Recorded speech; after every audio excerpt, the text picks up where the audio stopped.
ሰላም እንዴት ናችሁ? የእግዚአብሔር ቤተሰቦች በያላችሁበት የእግዚአብሔር ጸጋና ሰላም ይብዛላችሁ። ዛሬም እንግዲህ እንደተለመደው በአዲስ ትምህርት መጥቻለሁ። በዛሬው ዕለት እንግዲህ ስለ ሰው ሙሉ ማንነት ወይንም ስለ መንፈስ፣ ስለ ስጋ እንዲሁም ስለ ነፍስ አብረን እንመለከታለን። ብዙ ጥያቄዎች እንዳሏችሁ አምናለሁ። ላሏችሁ ጥያቄዎች ሁሉ መልስ እንደምታገኙም አምናለሁ። ይህንን ቪዲዮ እስከ መጨረሻው በመከታተል መጽሐፍ ቅዱሳዊ እውነትን እንድትጨብጡ አበረታታችኋለሁ። ለዚህ ቻናል አዲስ ከሆናችሁ ሰብስክራይብ በማድረግ እንዲሁም ቪዲዮውን ላይክ በማድረግ እንድትጀምሩ በእግዚአብሔር ፍቅር እጠይቃችኋለሁ። ተባርካችኋል። ዓይናችሁ ማየት ከሚችለው በላይ የሆኑ ነገሮች እንዳሉ አስባችሁ ታውቃላችሁ? ወይንም ስጋችሁ ሊደርስበት ከሚችለው በላይ ሌላ ነገር፣ ሌላ ዓለም እንዳለ አይታችሁ አስባችሁ ታውቃላችሁ? ነገር ግን እኛ ልንገምተው ከምንችለው በላይ ምስጢራዊ ዓለም አለ። ዛሬ የምትሰሙት ነገር ምናልባትም ስለ ራሳችሁ እንዲሁም በዙሪያችሁ ስላለው ነገር ያላችሁን አስተሳሰብ እስከ ወዲያኛው ሊቀይር ስለሚችል አብራችሁን ቆዩ። በሰው ልጆች ዘንድ እጅግ ክቡርና ጥንታዊ የሆነው መጽሐፍ ቅዱስ የሰው ልጅን ሙሉ ስለሚያደርጉት ሦስት ነገሮች ይናገራል። ሥጋ፣ ነፍስና መንፈስ። በእርግጥም እነዚህ ሦስቱ ነገሮች የተለያዩ ናቸው። በእነሱ መካከል ያለውን ልዩነት መረዳት ለምንስ ይጠቅማል?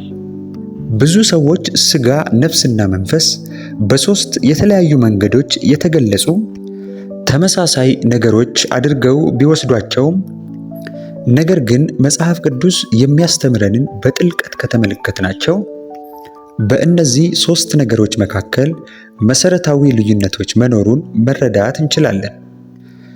ለመጀመሪያ ያክል በአንደኛ ተሰሎንቄ ምዕራፍ 5 ከቁጥር 13 ላይ በሙሉ ምዕራፉ ሐዋርያው ጳውሎስ የሚነግረንን ነገር እንመልከት። መንፈሳችሁ፣ ነፍሳችሁ፣ ሥጋችሁ ጌታ ኢየሱስ በመጣ ጊዜ ያለ ነቀፋ ፈጽመው ይጠብቁ። እዚህ ክፍል ላይ ጳውሎስ መንፈስን፣ ነፍስንና ሥጋን ለያይቶ እንደሚጠራቸው ተመልከቱ። ይህ ማለት እነዚህ ሦስቱ ነገሮች በመገኘታቸው ውስጥ የተለያየ ሚናን እንደሚጫወቱ ወደ መረዳት ይመራናል ማለት ነው። ነገር ግን እነዛ ሚናዎች ምንድን ናቸው? በዚህ ምድር ኑሮ ላይ ሕይወት ረጅም ጉዞ ስትሆን እነዚህ ሦስቱ ነገሮች ደግሞ መዳረሻችሁን ትደርሱ ዘንድ ሚናቸውን የሚጫወቱ አካላት ናቸው። ከነዚህም ውስጥ በዓይናችን የምንመለከተው አካል ከሥጋ እንጀምር። ሥጋ የሰው ልጅ አካላዊ ገጽታ ሲሆን በዙሪያችን ካለው ዓለም ጋር እንድንዋሃድ የሚያስችለን አካል ነው። ሥጋን እንደ መጓጓዣ አስቡት። ሕይወት በተባለ ረጅም ጉዞ ውስጥ የሚያጓጉዘን መጓጓዣ።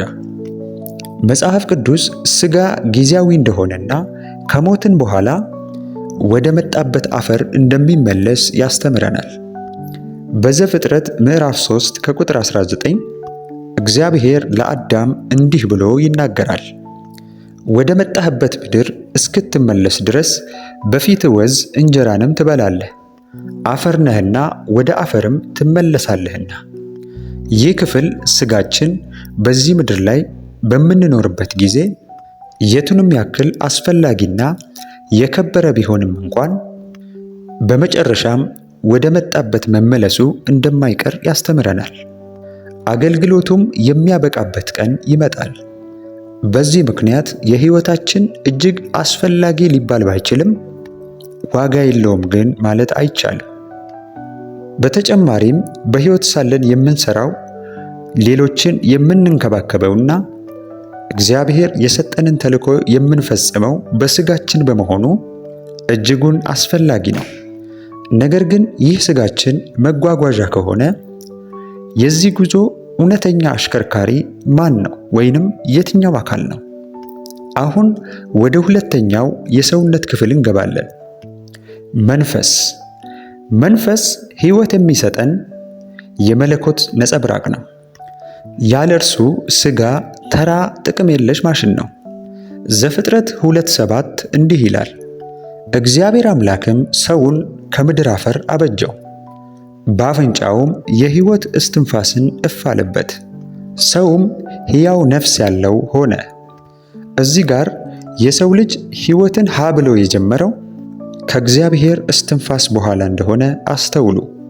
ስለዚህ መንፈስ ከፈጣሪያችን ጋር ወይንም ከእግዚአብሔር ጋር የሚያገናኘን ወሳኝ አካል ነው ማለት ነው።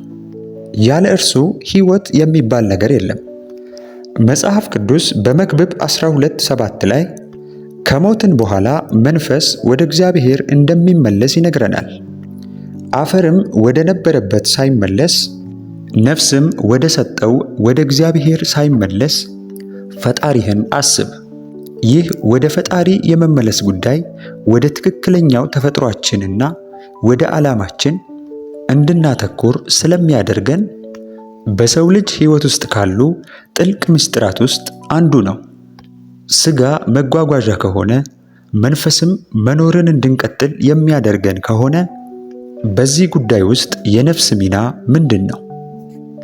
ነፍስ ስሜቶቻችን፣ ሐሳቦቻችንና ምኞቶቻችን ሁሉ የሚያርፉበት ስፍራ በመሆኑ ከሁሉም የበለጠ ውስብስብ ነው።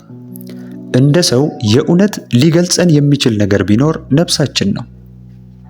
በዚች ምድር ላይ ደስታን፣ ሐዘንን፣ ፍቅርንና ፍርሃትን ማጣጣም የምንችለው በነፍሳችን በኩል ሲሆን መጽሐፍ ቅዱስም ነፍስ የስሜቶቻችን ማዕከል መሆኑን በተለያዩ ስፍራዎች ላይ ይገልጻል። በመዝሙረ ዳዊት 42:11ም መዝሙረኛው እንዲህ ሲል ይናገራል። ነፍሴ ሆይ ለምን ታዝኛለሽ? ለምንስ ታውኪኛለሽ? የፊቴን መድኃኒት አምላኬን አመሰግነው ዘንድ በእግዚአብሔር ታመኘ። ይህ የመጽሐፍ ቅዱስ ክፍል ነፍስ ምን ያክል ከፍታንና ዝቅታን ልታሳልፍ እንደምትችል የሚያሳየን ሲሆን በሕይወት ጉዞ ውስጥም ወይ በሐዘን ሊታወቅ አሊያም በሐሴት ሊሞላ ይችላል። በሕይወታችን ውስጥ ጥልቅና ለማንም የማናጋራቸውን ስሜቶች የምናጣጥመው በነፍሳችን ሲሆን የነፍስም መዳረሻ አስፈላጊ የሆነበት ምክንያት ይሄው ነው። በመጽሐፍ ቅዱስ መሠረት የነፍሳችን የወደፊት ዕጣ ፋንታ በሕይወታችሁ ውስጥ በምትወስናቸው ዕጣ ፋንታዎች እንደሚመሰረት ታውቃላችሁ። ኢየሱስ በማቴዎስ ወንጌል ምዕራፍ 25 ከቁጥር 46 ላይ እነዚያ ወደ ዘላለም ቅጣት ጻድቃንም ወደ ዘላለም ሕይወት ይሄዳሉ በማለት የሚያስጠነቅቀን ሲሆን ይህም የሚያሳየን ምርጫዎቻችን ዘላለማዊ መዘዝ እንደሚያመጡና የነፍሳችን የወደፊት ዕጣ ፋንታ የመወሰን ውሳኔው ያለው በእጃችን እንደሆነ ነው። አፈር ወደ ነበረበት መንፈስም ወደ ሰጠው ወደ እግዚአብሔር ይመለሳል። ነፍሳችን ግን ዘላለማዊ ፍርድ ይጠብቃታል። ይህንንም የሚወስነው በምድር ላይ ከእግዚአብሔር ጋር ባለን ግንኙነት ላይ ይሆናል። በሉቃስ ወንጌል ምዕራፍ 16 ከቁጥር 22 እስከ 23 እንደዚህ ይላል። ኢየሱስ ስለ ባለጸጋውና ስለ አልዓዛር አንድ ምሳሌን ይነግረናል። ጻድቅ የነበረ አልዓዛር በሞተ ጊዜ ወደ አብርሃም እቅፍ ሲወሰድ፣ ንፉግ የነበረው ባለጸጋ ሰው ግን ወደ ዘላለማዊ ቅጣት ተሰዷል። ይህም የሚያስረዳን ዘላለማዊ ሕይወት በምድር ላይ በምንኖረው ሕይወት ጋር ምን ያክል ተያያዥ እንደሆነ ያስተምረናል። ስለዚህ በነፍስ በሥጋ በመንፈስ መካከል ያለው ልዩነት ምንድን ነው? ይህንን መረዳት ከእግዚአብሔር ፈቃድ ጋር እንድንወዳጅ ያደርገናል። እኛ ተራ አካላት ሳንሆን ለጊዜያዊ ተልዕኮ ወደ ምድር የመጣንን። እነዚህን ሦስት ሙሉ የሚያደርጉንን አካላት በሚገባ በመረዳትና ከምናያቸውና ከምንዳስሳቸው ነገሮች ባለፈ ትርጉሙን በደንብ መረዳት ያስፈልጋል። የብዙ ሰዎች ሕይወት በሥጋ አካላዊ ሁኔታ፣ ጤና እናም ቁሳዊ ነገሮች ላይ ትኩረት ያደረገ ቢሆንም ማንነታችንንና ዘላለማዊ ሕይወታችንን የሚወስኑትን መንፈስንና ነፍስን ችላ ማለት ግን የሚያመጣው ጣጣ ይህ ነው የሚባል አይደለም። ሥጋ እስካሁን እንዳየነው ጊዜያዊ መንቀሳቀሻ ነው። ልክ አንድ መኪና ቋሚ የሆነ ጥገና እንደሚያስፈልገውና አንድ ቀን ግን እስከ ወዲያኛው እንደሚያበቃለት ሁሉ ሥጋችንም አገልግሎት መስጠት የሚያቆምበት ቀን ይመጣል። ያረጃል፣ ይሞታል፣ ከዚያም ወደ ነበረበት አፈር ይመለሳል። ምንም ያክል በእንክብካቤ በተመጣጠኑ ምግቦችና በስፖርት ልናቆየው ብንሞክርም ማናችንም ሞትን የማስቀረቱ ስልጣን የለንም። ይህ የሰው ልጆች የማይፋቅ ዕጣ ፋንታ ቢሆንም የሥጋ ሞት ማለት ግን የሚያበቃበት ወይንም ሁሉም ነገር የሚያበቃበት ቦታ ነው ማለት አይደለም። ይህም ስለ ነፍስና ስለ መንፈስ ማወቅ ወዳለብን እውነት ይመራናል። አስቀድመን እንዳነሳነው መንፈስ መለኮት ለኛ ሕይወት የሰጠበት መንገድ ነው፣ ወይም ለኛ ሕይወት የተሰጠበት እስትንፋስ ነው። ያለ መንፈስ በሥጋችን ላይ ምንም አይነት ሕይወት ሊታይበት አይችልም። ለዚህ ነው መጽሐፍ ቅዱስ ከሞትን በኋላ መንፈስ ወደ እግዚአብሔር እንደሚመለስ የሚያስተምረን። ነገር ግን ነፍስስ? ነፍስ የስሜት ሐሳብና ውሳኔዎች ማዕከል ነው። ይህም እውነትም እኛን እንድንሆን የሚያስችልን ሲሆን አካላዊ ከሆነው ሥጋ መለኮታዊ ከሆነው መንፈስም ባለፈ ነፍስ እውነተኛ ማንነታችን ያርፍበታል። ፍቅር፣ ጥላቻ፣ ሐዘንና ደስታ የተባሉ ስሜቶችን በሙሉ የምናሳልፈው በዚህ ነፍስ በኩል ነው። የመጨረሻውንም ፍርድ የሚጋፈጠው ይኸው ነፍሳችን ነው። ኢየሱስም በአስተምህሮቱ ነፍሳችንን ስለመጠበቅ በጥብቅ አስተምሮናል። ማቴዎስ ወንጌል ምዕራፍ 10 ከቁጥር 28ም ሥጋን የሚገሉትን ነገር ግን ነፍስን ግን መግደል የማይቻላቸውን አትፍሩ፣ ይልቅስ ነፍስንም ሥጋንም በገሃነም ሊያጠፋ የሚቻለውን ፍሩ ይለናል። ይህ ክፍል የሚያሳየን ሥጋ ቢጠፋ እንኳን ነፍስ መኖሯን እንደምትቀጥልና ዘላለማዊ ፍርድም እንደሚጠብቃት ነው።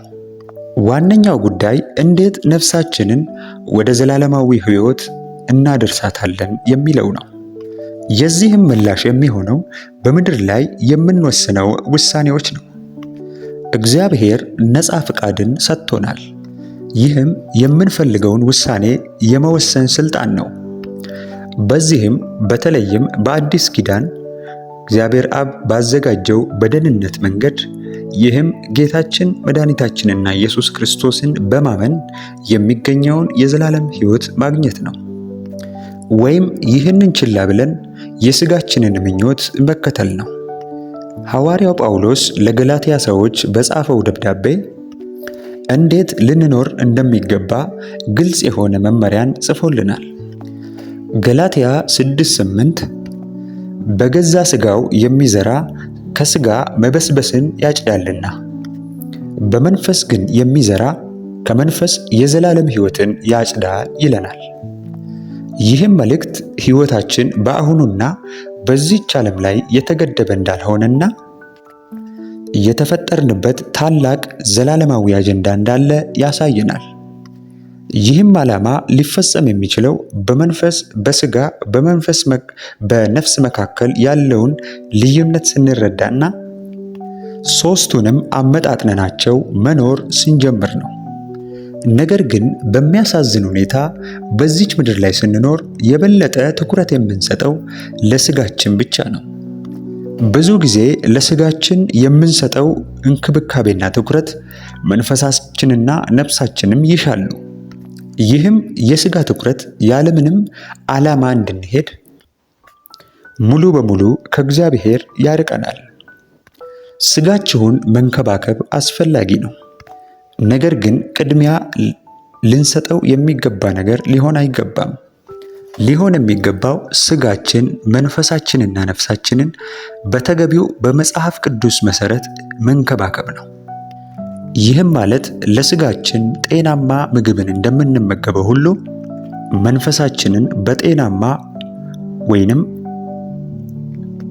በእግዚአብሔር ቃል መሙላት እንዲሁም ነፍሳችንን በጤናማ አስተሳሰብ መሙላት ያስፈልጋል።